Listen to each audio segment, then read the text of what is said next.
Assalamualaikum warahmatullahi wabarakatuh. Waalaikumsalam warahmatullahi wabarakatuh. Alhamdulillah walhamdulillahilladzi hadana subulas salam wa afhamana bi syari'atin nabiyil karim.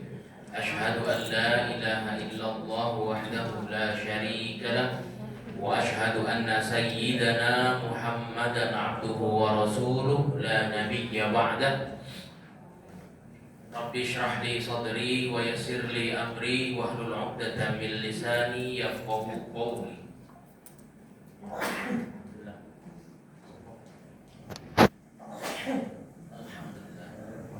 Yahdikumullah wa yuslih balakum.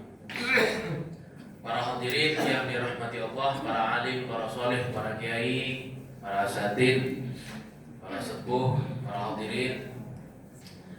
Di kesempatan hari ini kita membahas kembali kajian fikih tematik kita tentang problematika sholat muslim perkotaan.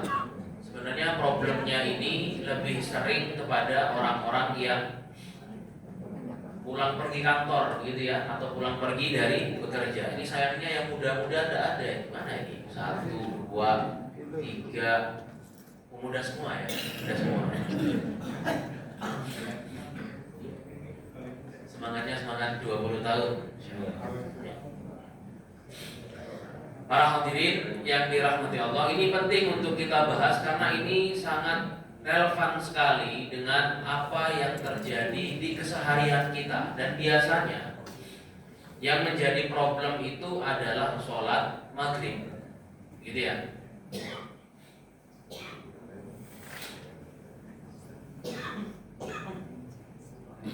Nah, ini kode nih dari ustadznya ini.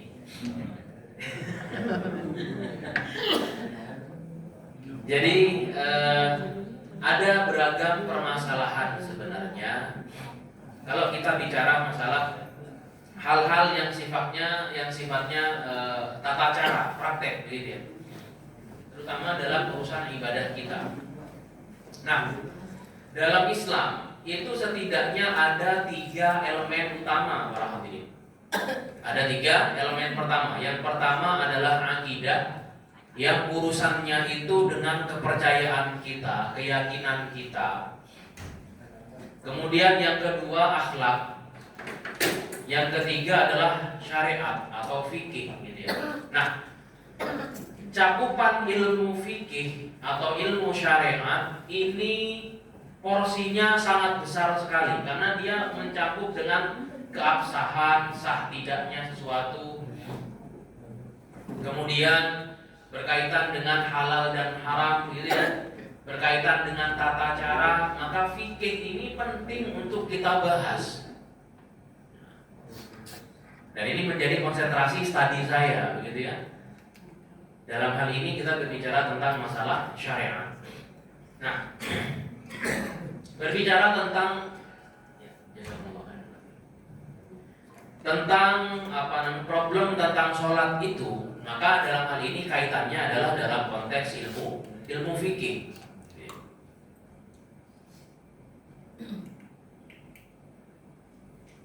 Alhamdulillah.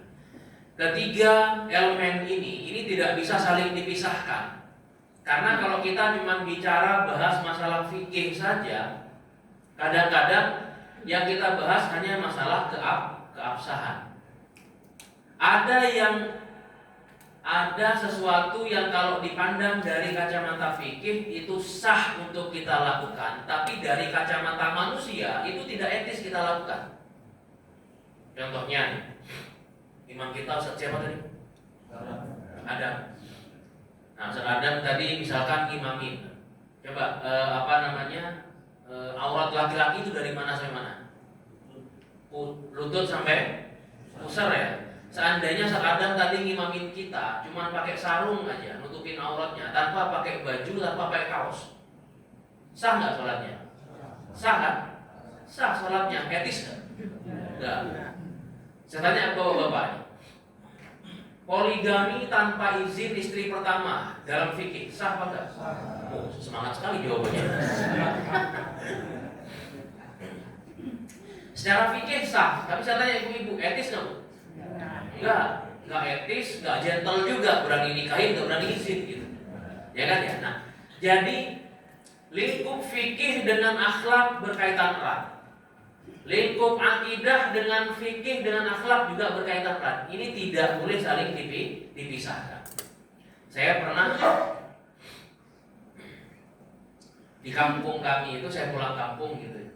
Nah itu ada teman saya yang dulunya SD itu bertato dan dia ini konon terkenal sebagai orang preman pasar lah, gitu-gitulah pokoknya ya. Nah, datanglah dia suatu hari ke saya. Saya udah lulus dari luar negeri itu, dari Pakistan. Udah sama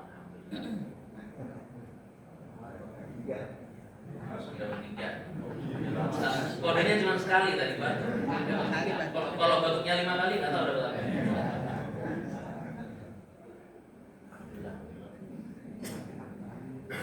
Nah, saya sudah lulus dan dia tahu gitu. Saya ngajar agama gitu ya.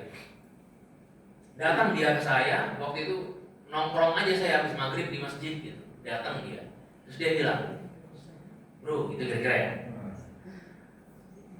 dengan kondisi saya seperti ini, sholat saya diterima apa enggak?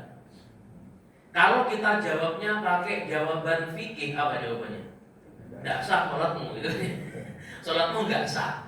Itu kan karena, tapi kan gini, fikih itu muncul karena suatu alasan gitu ya. Kalau dia sengaja mentato dan dia sholat begitu saja, enggak sah tuh sholatnya. Karena kenapa? Tato itu menutup permukaan kulit untuk bisa dilewati air wudhu kan gitu ya. Tapi ini yang nanya adalah orang yang pengen taubat. Masa kita jawab pakai jawaban fikih? Nah ya kan ya. Kita jawab apa? Allah itu maha mengampuni, Allah itu maha pemaaf. Yang penting orang yang bertaubat ini, saya bilang, tidak kembali main judi, tidak kembali malakin orang, tidak kembali bolak-balik dia menjadi preman, saya bilang gitu. Dan terus menjaga sholatnya, itu sudah urusan Allah, saya bilang. Kalau kamu nanya ke saya sah apa enggak, saya akan menjawab sholatlah dulu. Yang penting Allah tuh melihat bagaimana usahamu. Kenapa? Kamu sudah bosan dengan ini? Iya. Saya capek kayak gini terus. Nah lihat, ini kalau saya jawab pakai jawaban sholatmu nggak sah, nggak jadi dia taubat Pak. Ya, itu makanya lingkup fikih dan akhlak itu kadang-kadang harus dan akidah itu harus berkaitan satu dengan yang lain, jangan dipisah-pisah gitu ya. Nah itu. Baik, kita lanjutkan. Ada beberapa problem dalam hal ini kalau kita bicara dalam konteks masalah muslim perkotaan ya, kayak kita ini. Pertama, kalau pulang kantor menghabiskan waktu sholat karena macet, antri busway atau KRL, ini solusinya bagaimana? Kalau di sini kan ada busway ya, busway 7F apa itu? Pokoknya yang ke daerah Cawang Sentral, P7 ya, P7. Nah itu kemudian nggak tahu kalau KRL yang ada di mana? Oh di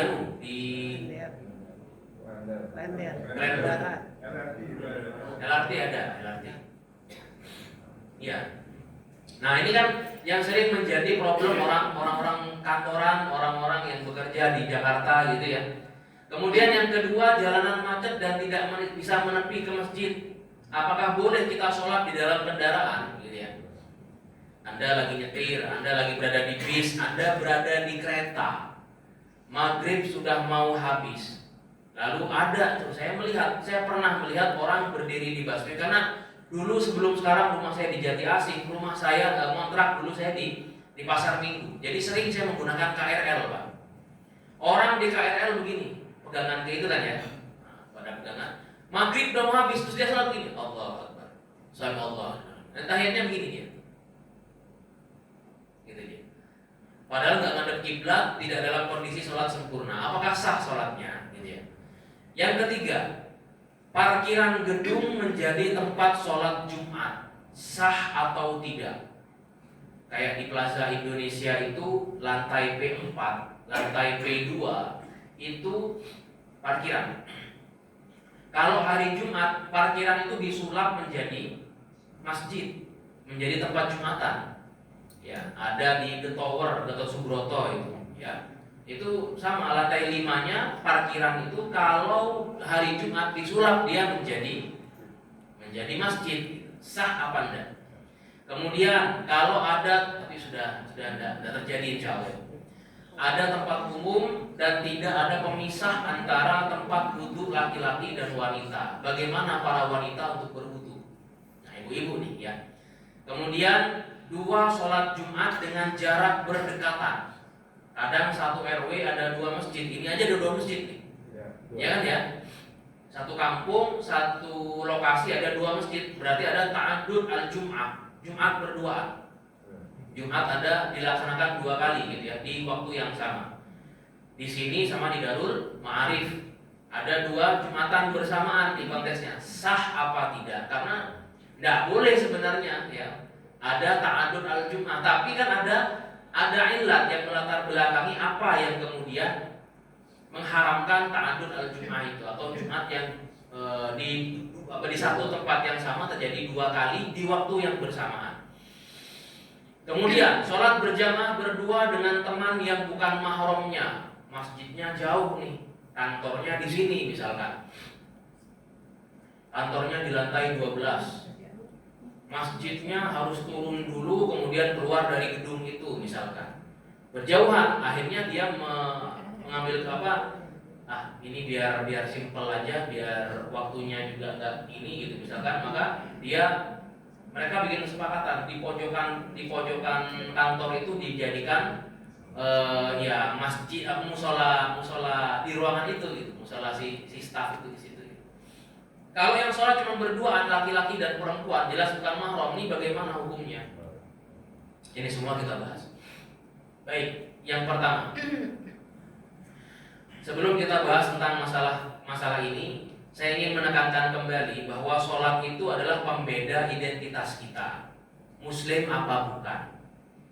Karena begini Bapak Ibu semuanya, kalau sekedar menjadi orang baik, semua agama mengajarkan menjadi orang baik. Ya, ajaran semua agama itu adalah menjadi orang baik. Mau Hindu, Buddha, Kristen, semuanya mengajarkan untuk jadi orang baik. Kalau mau menjadi orang yang rajin bersedekah, banyak loh orang-orang kafir yang juga rajin memberi. Bahkan pemberiannya itu, bantuannya lebih gede dari kita. Lalu apa yang membedakan antara Muslim dengan kafir? Sholatnya Pak. Yang nampak itu identitas tuh sholat. Tidak usahlah kita jauh-jauh bilang sholat itu tiang agama bentuk. Kalau itu analogi yang sekarang saya pakai bahasa preman aja lagi. Kamu tidak sholat, tidak punya muka kamu. Maka Rasul itu bilang, tegas Rasulullah bilang apa? Faman tarakaha faqad kafar. Barang siapa berani ninggalin sholat, kafir dia, kata Rasulullah. Selesai sudah. Jadi kalau jenengan ngaku sebagai orang Islam, kok tidak mau sholat? Ya, bukan Islam.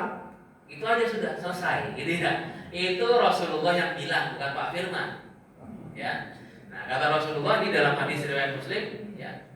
Faman tarakaha faqad kafar. Ahadul ladzi bainana wa bainahum shalah, faman tarakaha faqad kafar. Perjanjian antara kami dengan orang-orang kafir itu dengan apa namanya adalah salat.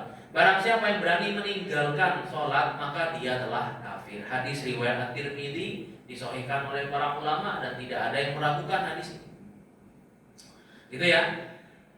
Nanti gimana Ustaz? Saya dulu pernah meninggalkan sholat waktu masih nakal, masih muda, saya hobi nongkrong, hobi trek-trekan gitu mungkin ya. Sehingga berani ninggalin sholat. Ini bagaimana nanti kita bahas. Baik, ini kita sudah bahas. Kemudian selanjutnya langsung kepada pembahasan tentang ini. Kita berada biasa, kita ini jadi rombongan kereta. KRL, MRT, busway itu penuh. Bagaimana cara sholat maghribnya? Sementara waktu maghrib udah mau habis. Ini harusnya yang biasa bolak-balik begitu ya. Nah itu harus hadir di kajian ini. Baik.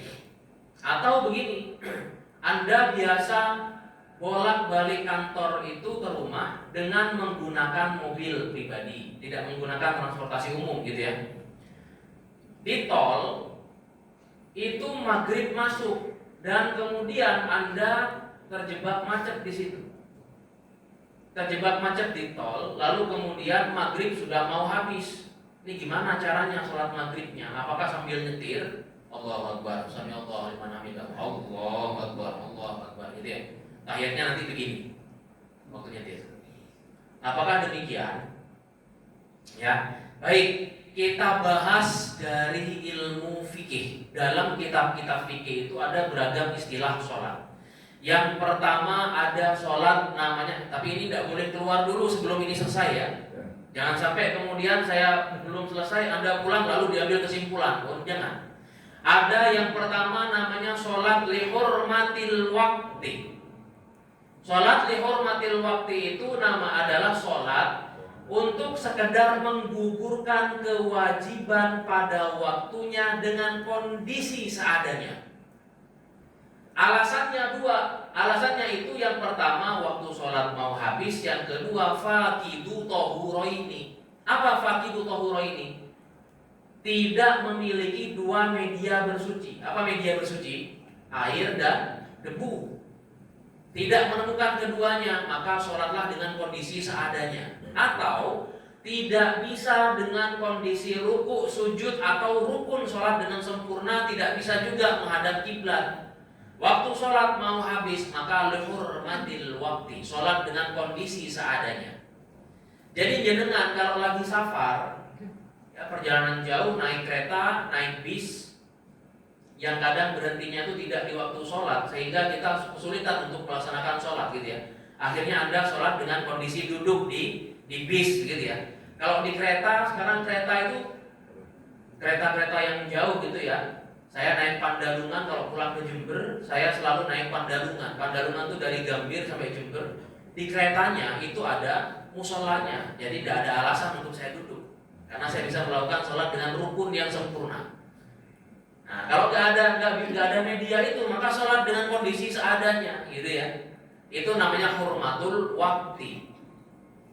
Kemudian yang kedua, bisa juga diniatkan dengan jamak takhir sholat maghrib. Ini konteksnya yang di sini gitu ya, bukan yang safar. Menjamak takhir sholat maghrib. Tapi kedua sholat ini hanya berlaku untuk kondisi darurat dan bukan kasus harian. Paham ya? Hanya insidental saja. Kalau tiap hari Anda Anda bolak-balik Senin sampai Jumat, Anda bolak-balik kantor rumah dan selalu punya problem dalam urusan sholat maghrib, itu bukan solusi. Berbeda halnya kalau Anda tiap hari bolak-balik, tahu-tahu ada insiden tertentu, kemudian gak bisa sholat maghrib dengan kondisi sempurna, maka hurmatul waqt, atau sekalian saja diniatkan jamak takhir. Karena kenapa? Darurat nih. Saya sih menyarankannya jamak takhir dibandingkan hurmatul waqt ya. Karena hurmatul waqt itu melaksanakan sholat dengan kondisi tidak rukunnya tidak sempurna, kemudian syarat sahnya tidak terpenuhi. Ya pada syarat sahnya tidak terpenuhi. Kenapa? Pertama, tidak menghadap kiblat, seringnya demikian. Kemudian juga mungkin kondisinya tidak sedang suci dari hadas. Karena kalau lagi desek-desekan, apalagi di Manggarai itu desek-desekan, kita tidak tahu tuh. Ada yang bukan mahram, ada yang apa namanya, ya bukan mahram terutama, itu kesentuh kulit kita, batal kan wudhu kita. Nah itu ya, saya sih lebih menyarankan jamak takhir sholat maghrib. Tapi kalau Anda memilih hurmatul waqt, silakan. Itu hanya kondisional saja ya, bukan setiap hari. Kalau terjadi setiap hari tidak boleh dibuat. Yang ketiga, mengqadha sholat maghrib di waktu Isya. Qadha itu apa? Qadha itu adalah melaksanakan sesuatu di luar waktu yang ditentukan karena terlewat.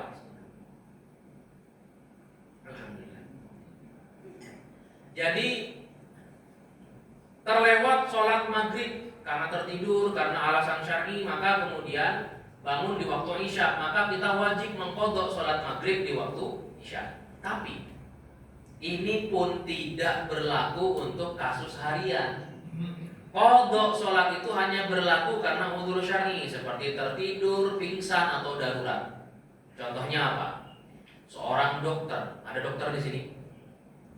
Di sini ini ada teman saya dosen dan beliau ini dokter, namanya Dokter Fitri, tinggal di sini. Bu Fitri namanya. Nah itu seorang dokter kalau melakukan bedah itu kan bisa jebol 1 sholat, 2 sholat gitu ya. Itu kan darurat. Nah dalam hal ini sholat yang terlewat itu bukan ditunggu, bukan kemudian diniatkan, enggak. Kalau terlewat waktu sholatnya, maka dia mengqadha sholatnya. Misalkan duhur kelewat nih karena tadi urusan medis itu, maka dia nanti di waktu asar mengqadha sholat duhur di waktu asar. Niatnya bukan adaan lillahi ta'ala, tapi qadhaan lillahi ta'ala. Gitu ya. Ini. Dan Rasulullah juga pernah mengqadha sholat. Kapan tuh? Pernah Rasulullah kesiangan, ya, bersama sahabat kelelahan, kemudian bangun subuhnya kelewat gitu, kebangun ketika matahari sudah meninggi. Maka Rasulullah melakukan sholat di waktu duha, sholat subuh di waktu duha, subha. Subuh di waktu duha itu terjadi karena Rasulullah kesiangan bersama para sahabat, kelelahan, ya, perjalanan jauh, kelelahan, kemudian kesiangan. Nah, harus diqadha, tidak boleh tidak. Sholat yang pernah ditinggalkan harus diqadha. Jumhur ulama, ya, semua ulama mazhab sepakat ini, kecuali mazhab Hambali yang mengatakan sudah, yang penting kau taubat, perbanyak amal soleh, dan jangan kembali lagi untuk mengulangi gitu ya. Tapi yang 3 mazhab mengatakan bahwa harus diqadha. Karena kenapa? Rasul bilang la sabila illa bidzalika, tidak ada cara lain kecuali dengan mengqadha salatmu, hadisnya sahih. Ya. Nah ini terkait masalah sholat. Jadi gimana Ustaz, solusinya apa ini? Untuk kami-kami yang biasa terjebak di tol, biasa kena arus busway dan lain sebagainya. Nah solusinya adalah tidak ada cara lain kecuali mensiasati waktu atau berhenti untuk transit sholat. Sekarang begini, pulang kantor jam berapa? Atau ini? 5:30. Kalau pulang kantor 5:30, Anda jangan masuk tol dari 5:30 tuh keluar dari parkiran ya. 5:30 itu kan baru absen ya. Baru absen 5:30.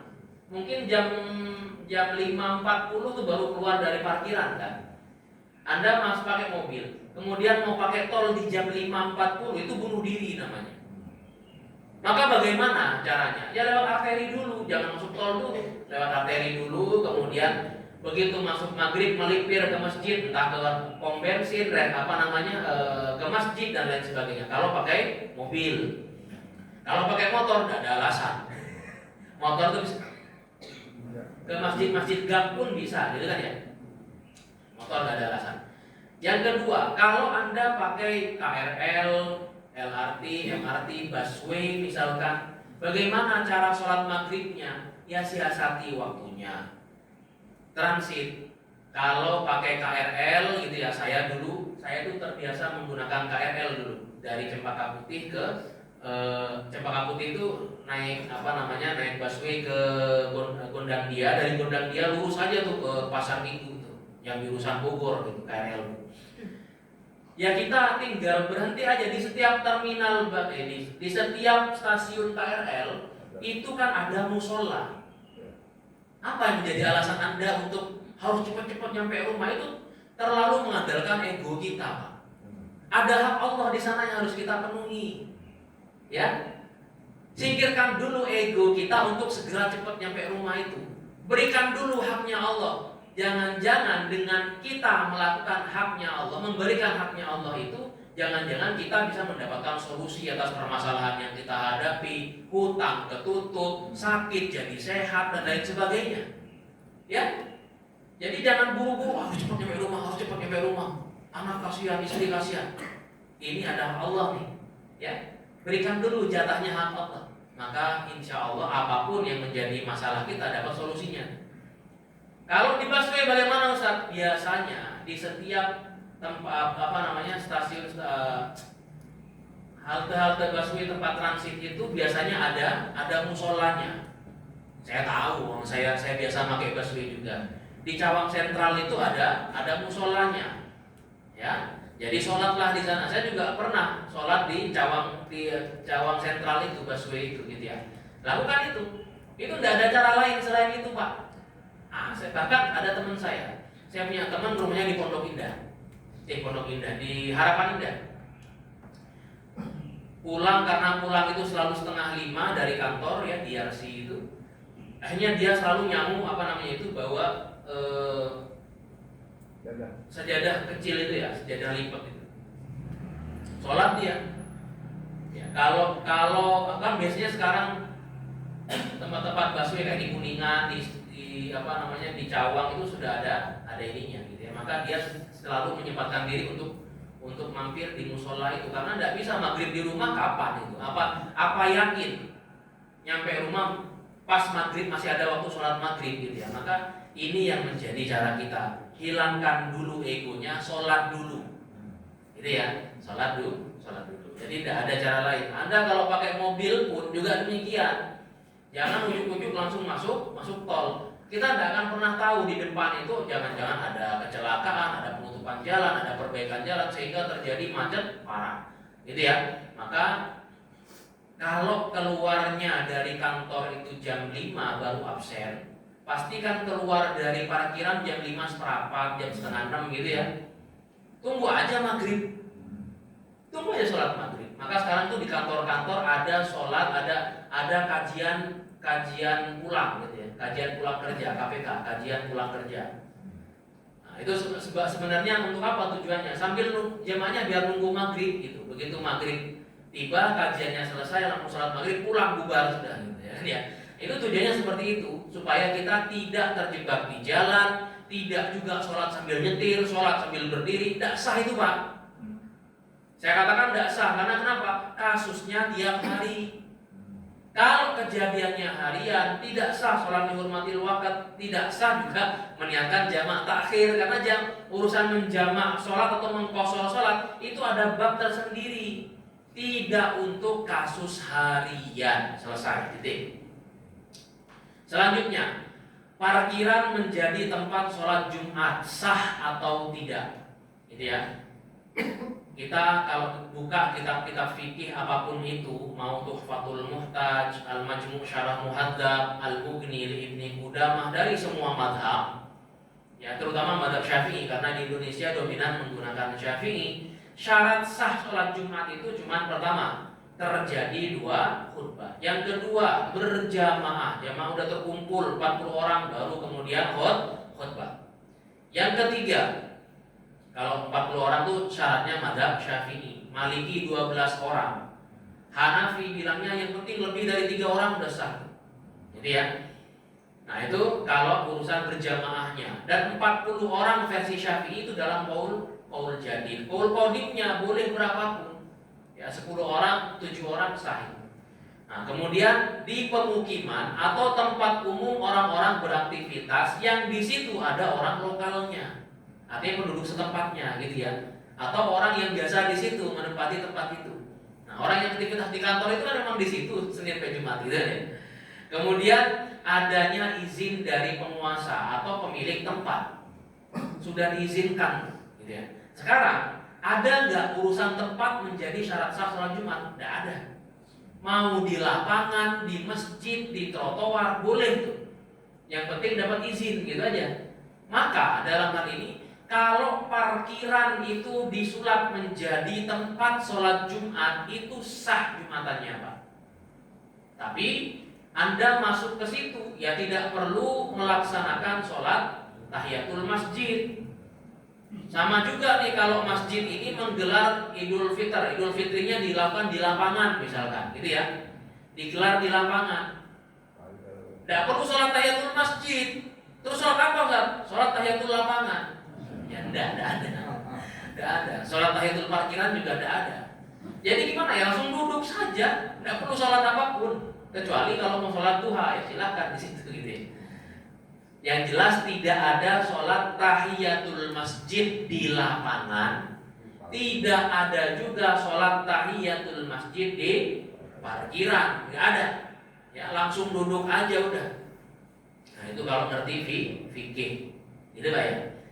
Sekarang bagaimana kalau Jumatan dalam satu RT, satu RW terjadi di dua tempat bersamaan di waktu yang sama?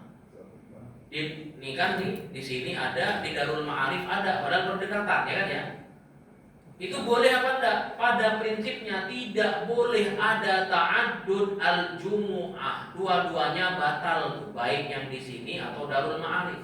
Cuman kalau kita buka dalam kitab Tuhfatul Muhtaj, ya, Ibnu Hajar Al-Haytami itu menjelaskan, kan Rasul itu melarang, tentunya karena ada alasan. Di zaman dulu tidak boleh ada satu Jumat, dalam satu Jumat ada dua sholat bersamaan, itu adalah karena apa? Karena masih bisa menampung yang banyak, begitu kan ya.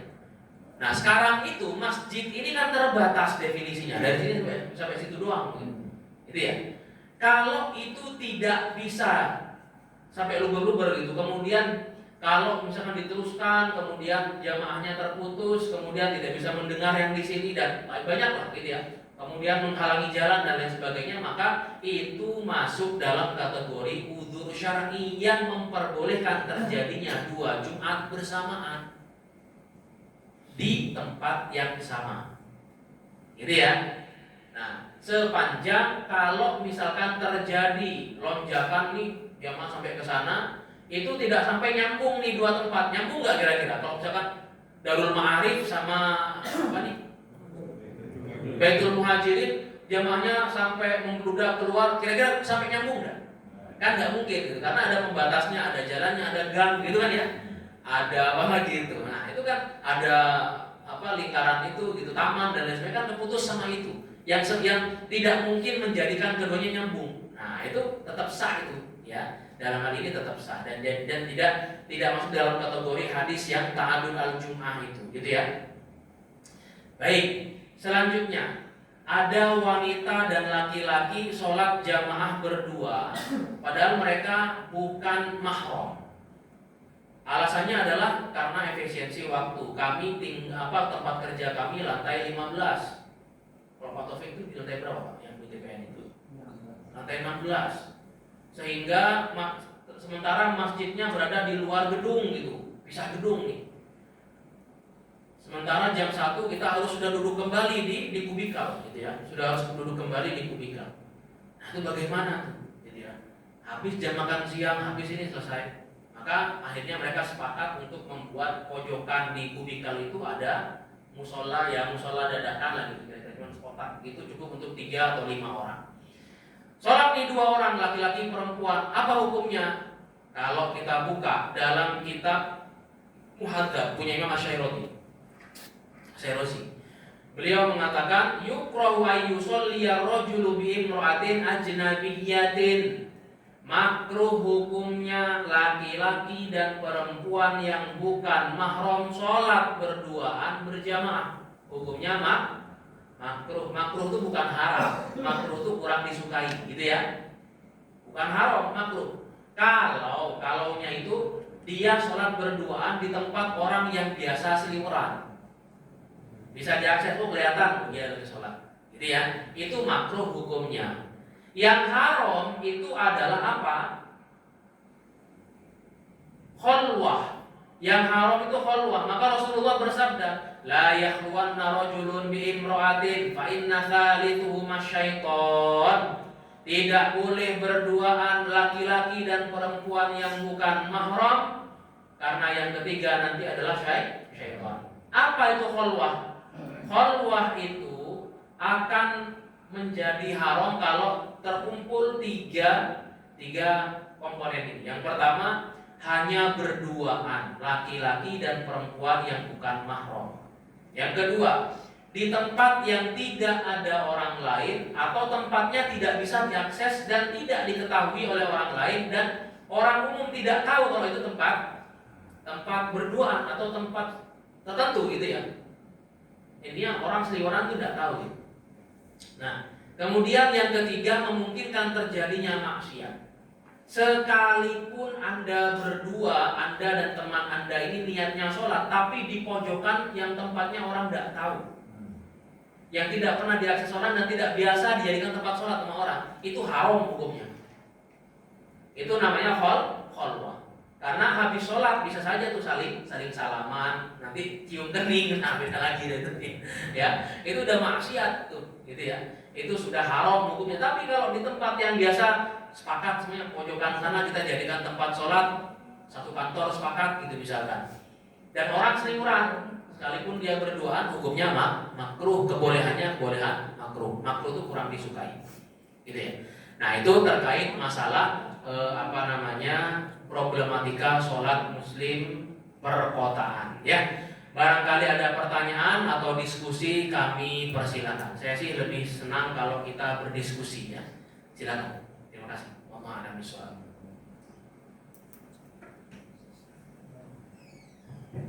Oke, silakan pertanyaan. Kami batasi 2 jemaah.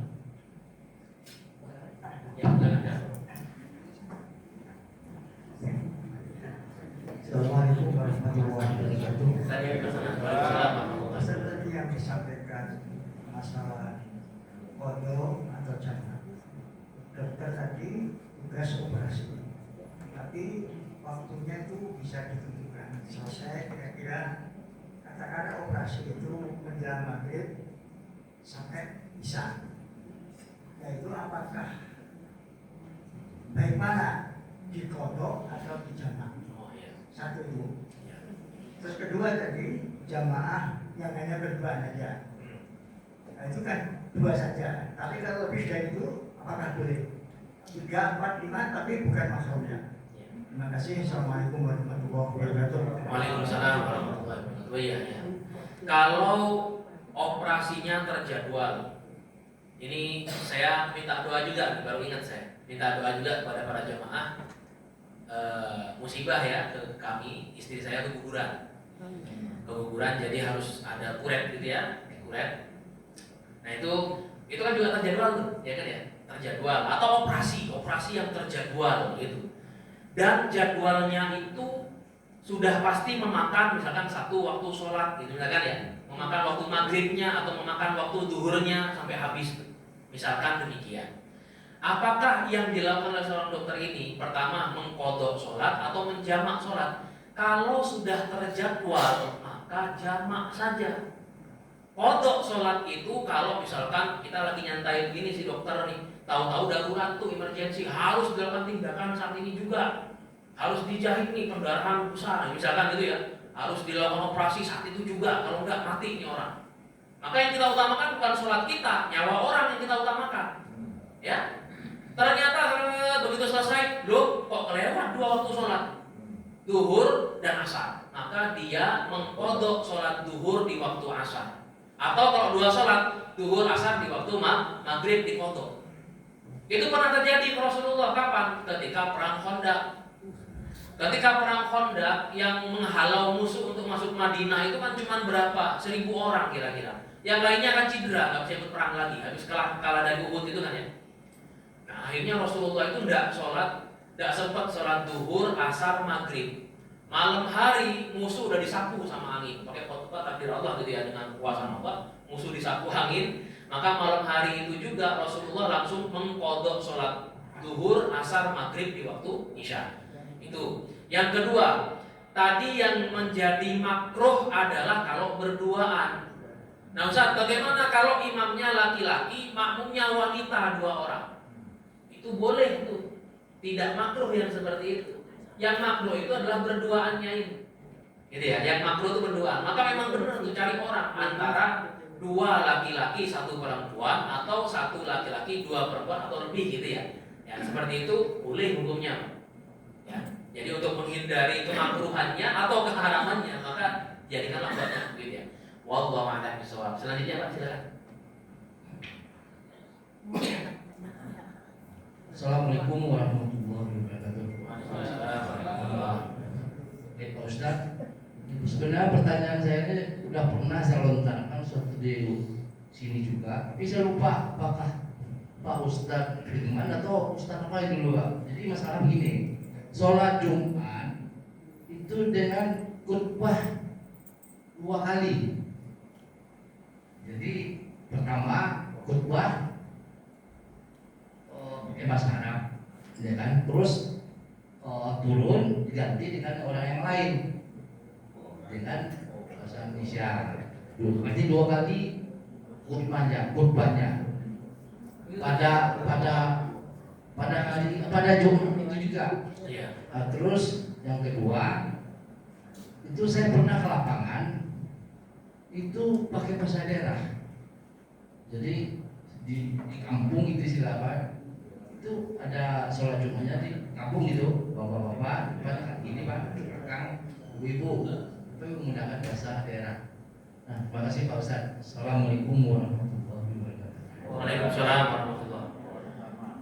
Jadi kalau ada 2 khutbah, sebenarnya yang pertama bukan khutbah, itu hanya ceramah.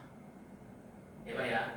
Di Pakistan kami juga pernah seperti itu. Bukan pernah, memang ada seperti itu. Jadi menunggu jamaah sampai komplit, menunggu waktu sholat tiba, atau ketika waktu sholat sudah tiba, ada yang ceramah barang 5 menit, 10 menit, singkatlah dengan bahasa, dengan apa?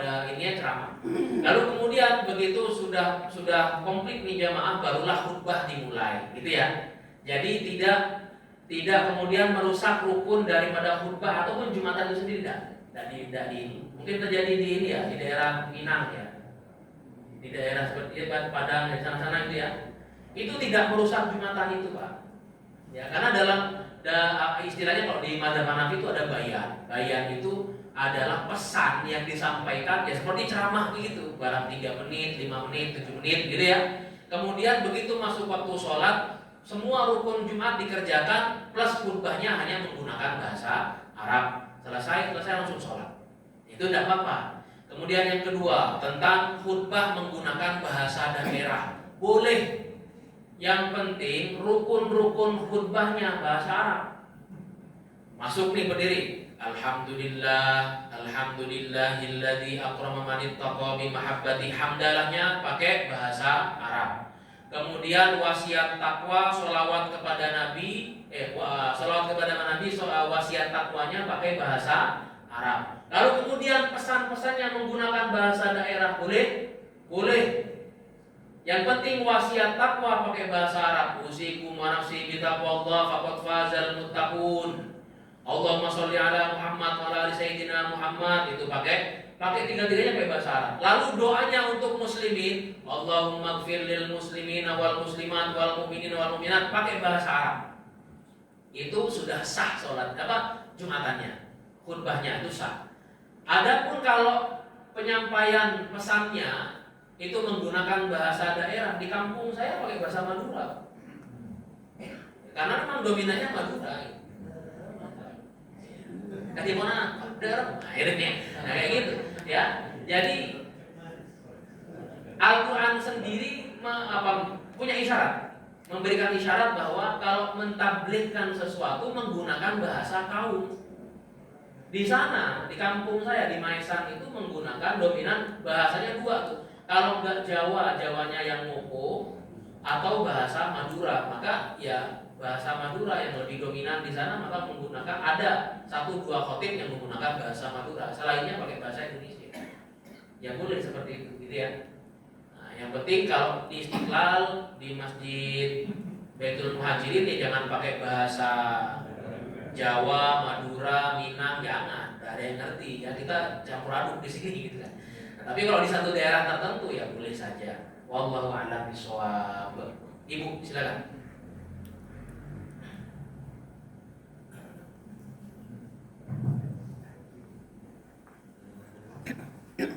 Assalamualaikum warahmatullahi wabarakatuh. Waalaikumsalam warahmatullahi wabarakatuh. Zaman muda dulu kan kadang-kadang kita lalai ya untuk sholat dengan sholat pagi.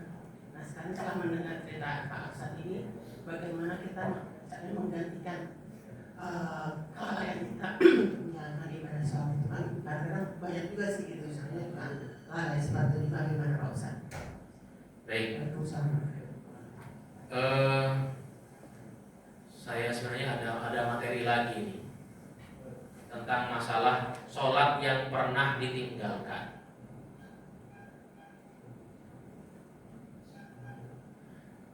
Jadi kalau kita pernah punya masa di mana kita ini pernah dulu nakal waktu muda gitu ya, hobi nongkrong, hobi main kartu, main poker gitu ya. Hobi main poker sehingga melalaikan waktu sholat. Bagaimana? Kan Rasulullah juga bilang tidak, kalau masalah urusan qadha urusan sholat yang tertinggal maka harus diqadha. La sabila illa bidzalik. Ada cara lain kecuali dengan itu, kata Rasulullah. Baik. Terkait masalah sholat yang pernah ditinggalkan, ini dia. Gimana cara show-nya ini?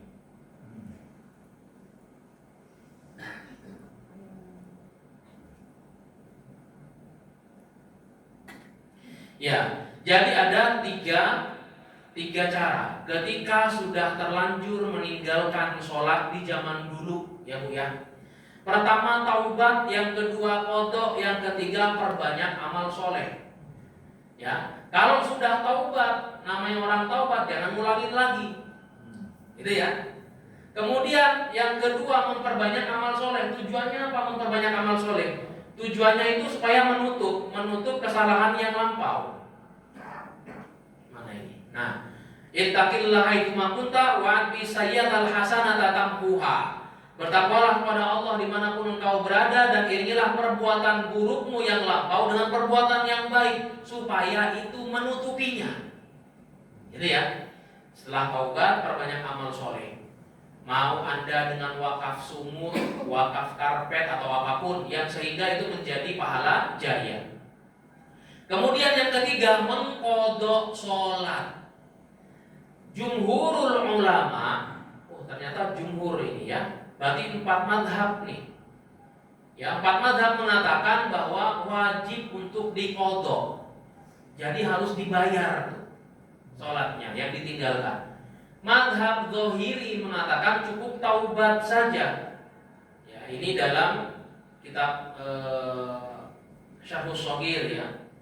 Itu dikatakan cukup taubat saja dan perbanyak amal soleh. Tapi 4 madhab mengatakan harus diqadha. Sekarang pertanyaannya begini, kalau saya selama 5 tahun Ustaz pernah ninggalin sholat tuh bolong-bolong sholatnya, misalkan gitu ya. Oke, sekarang begini dan tidak tahu berapa yang harus saya qadha, saking banyaknya. Maka ini kalau kita buka dalam Al-Majmu' Syarah Muhadzab dikatakan begini, angka maksimal yang Anda yakini dalam hati Anda itu yang Anda qadha.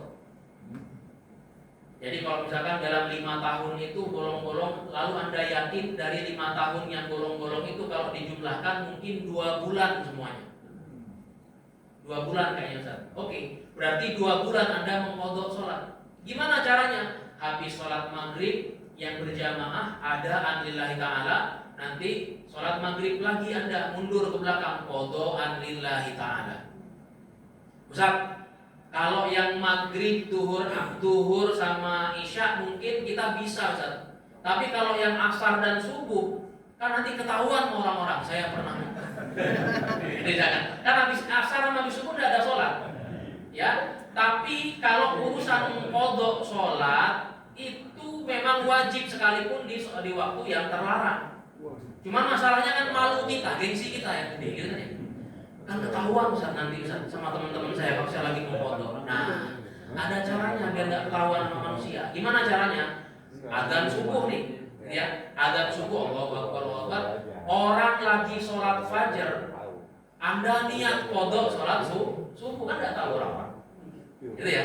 Adzan asar, orang sholat qobliyah, Anda sholat qadha asar. Gitu ya. Nah itu caranya supaya ya, tapi masa iya malu sama manusia dan malu sama Allah? Ya kan ya, maka harus diqadha selama 2 bulan itu ya sholatnya 2. Ya, selama 2 bulan itu. Jadi angka maksimal yang Anda yakini diiringi dengan sedekah banyak-banyak, amal soleh banyak-banyak. Ustadz, saya sudah terlanjur sepuh, tidak kuat saya untuk mengqadha. Kodoklah angka yang Anda mampu. Misalkan hanya sehari saja, 2 hari saja, kok kemudian baru udah infak, gitu kan? Ya sudah, setelah itu banyakin amal soleh dan taubat, jangan sampai bolong-bolong lagi. Nah, gitu aja sudah. Kemudian bertakwalah sebenar-benarnya takwa. Demikian. Wallahu a'lam bishawab. Betul aja. Baik. Ustaz mungkin. Oke, terakhir silakan. Assalamualaikum warahmatullahi wabarakatuh. Waalaikumsalam warahmatullahi Mengenai hubungannya dengan kelupaan juga, sholat tentang kelupaan dalam gerakan. Pada waktu menjalankan sholat ada gerakan yang lupa, sering dilakukan oleh imam maupun makmum atau waktu sendirian juga. Apakah yang dinamakan dengan sujud sahwi itu hal yang misalkan baru sujud harusnya tahiyat akhir, misalkan masih berdiri lagi, kemudian ingat terus duduk lagi. Ya, bisa saya pahami. Ya. Baik, Langsung langsung saya ke materi saja. Ini sebenarnya panjang ini materi tentang lupa ini. Jadi tidak semua sujud sahwi itu dilakukan untuk semua jenis hal dalam sholat. Yang dilakukan sujud sahwi itu hanya rukun saja. Rukunnya rukun fi'li. Misalkan terlupa, ini harus panjang nih, nanti ada pertemuan sendiri gitu ya, di pertemuan selanjutnya. Kalau rukun fi'linya begini, kalau imam lupa untuk melakukan duduk di antara 2 sujud, ya, kemudian belum berdiri sempurna, Allahu Akbar, jamaah sudah bilang subhanallah, balik ke tempat duduknya, ke tempat duduk di antara 2 sujud, gitu ya. Nah, lalu kemudian sebelum tahiyat, karena tadi sudah diingetin nama jamaah dan dia sudah kembali itu, gitu ya, dia sujud sahwi, gitu Pak. Tapi kalau tidak sujud sahwi, tidak perlu sujud karena dia belum sempurna posisi berdirinya.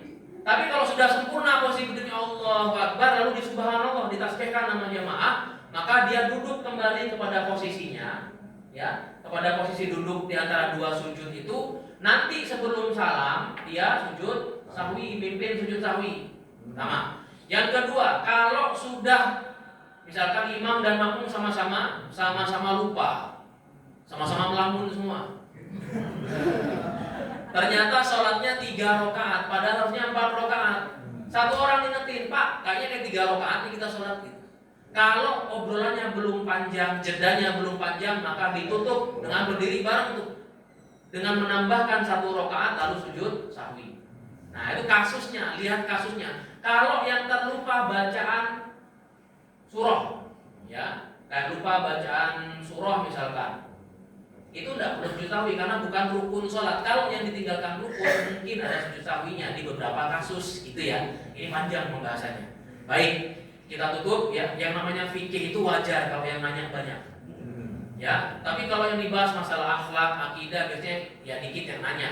Kalau fikih karena berkaitan dengan tata cara, wajar kalau yang nanya sampai 7 orang, 5 orang. Baik, kita tutup. Astaghfirullahaladzim, astaghfirullahaladzim, astaghfirullahaladzim.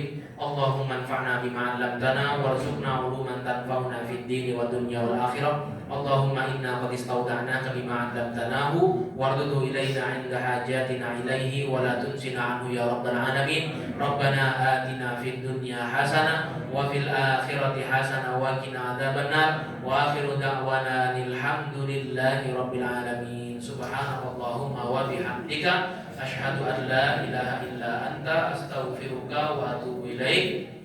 Wassalamualaikum warahmatullahi wabarakatuh. Waalaikumsalam warahmatullahi wabarakatuh.